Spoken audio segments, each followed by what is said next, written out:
Parliament बमुकाबला अदलिया, जिम्मेदार कौन है? पाकिस्तान इस वक्त अपनी सियासी तारीख के एक और बहरान में खड़ा है। रियासत के तमाम सतून इस बहरान में फरीक बन चुके हैं। पार्लियामेंट से लेकर ऐवान सदर, स्टैब्लिशमेंट, अदलिया, मीडिया अपने अपने ग्रुप के लिए लॉबिंग में मसरूफ़ हैं। माशरे में कवानीन मौजूद हों तो किसी भी इनफरादी या इज्तिमाई तनाज़े में अदालत से रजू किया जाता है, जहाँ पर मौजूद जज फ्रीकैन का मौक़िफ़ सुनकर कवानीन के मुताबिक फ़ैसला सुनाता है। अदालत में बैठे जज से गैर जानबदारी की सिर्फ तवक्को ही नहीं की जाती, बल्कि इसे यकीनी बनाने के लिए कवानीन भी मौजूद होते हैं और फ्रीकैन यही उम्मीद करते हैं जज किसी एक फरीक का साथ देने के बजाय पूरी तरह गैर जानबदारी से फैसला करेगा। अब ऐसी सूरत को ध्यान में लाएं जहाँ जज गैर जानबदारी के बजाय किसी एक फरीक का साथ देने लगे, और सिर्फ यही नहीं, दूसरे फरीक की तरफ से एतराज़ात को भी खातर में ना लाए और मुसलसल अपने पसंदीदा फरीक के हक़ में एक के बाद एक फ़ैसला करता चला जाए। जज इस बात को भी खातिर में ना लाए कि पसंदीदा फरीक के हक़ में किए गए इसके फैसले आपस में मुतसादिम हैं, वो मुखालिफ फरीक का मौक़िफ़ सुनने से इनकार कर दे। और ये सब करने वाला जूनियर जज नहीं, मुल्क का चीफ जस्टिस हो तो क्या किया जा सकता है?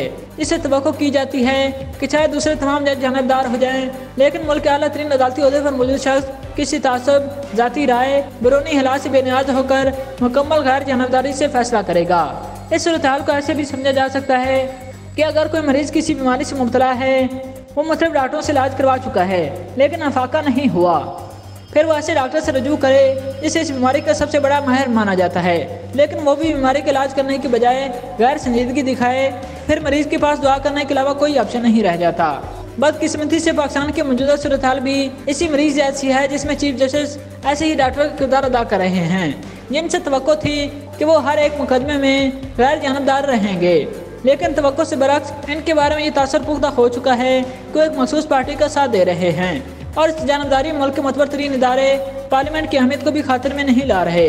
हालात इस नहज पर पहुँच चुके हैं कि अब लगता है या तो चीफ जस्टिस अपनी कुर्सी पर रहेंगे या वज़ीर-ए-आज़म और पार्लियामेंट। इस बुरहान का वाहिद जिम्मेदार अगर चेयरमैन तहरीक इंसाफ इमरान खान को ठहराया जाए तो गलत नहीं होगा कि कबल अज़ इलेक्शन की इनकी जिद अब अना का मसला बन चुकी है।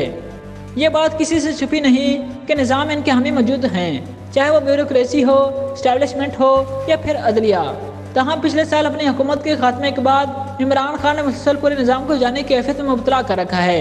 आए रोज़ वो नित नए धमकियों, मुबैना साजिशों और एहतजाज के साथ पाकिस्तान कौम के इज्तिमाई शोर पर सवार हैं। वो मुसलसल ऐसे शो कर रहे हैं जैसे इनकी जान को खतरा है, इनकी हिफाजत ना की गई तो मुल्क में खून खराबा शुरू हो जाएगा। तहरीक इंसाफ के पार्टी लीडर आए दिन धमकियाँ लगाते हैं कि इमरान खान को कुछ हुआ तो पाकिस्तान टूट जाएगा। गर्ज है कि इमरान खान मुसलसल अपनी धमकियों और एलानात से निज़ाम को ब्लैकमेल किए जा रहे हैं। सिर्फ यही नहीं, कभी वो फौज से मुतालबा करते हैं कि हुकूमत में वापस आने के लिए इनका साथ दिया जाए और कभी चीफ जस्टिस को बुलाते हैं कि वो PDM की हुकूमत ख़त्म करके फौरी इलेक्शन करवाएं। इमरान खान अगर संजीदा इंसान होने का सबूत देते हुए अपनी ज़बान बंद रखने के बारे में सोचें तो न सिर्फ इनके बारे में राय आमा बेहतर हो सकती है, बल्कि इस वक्त इदारों के दरमियान तसादम ही ख़त्म हो सकता है।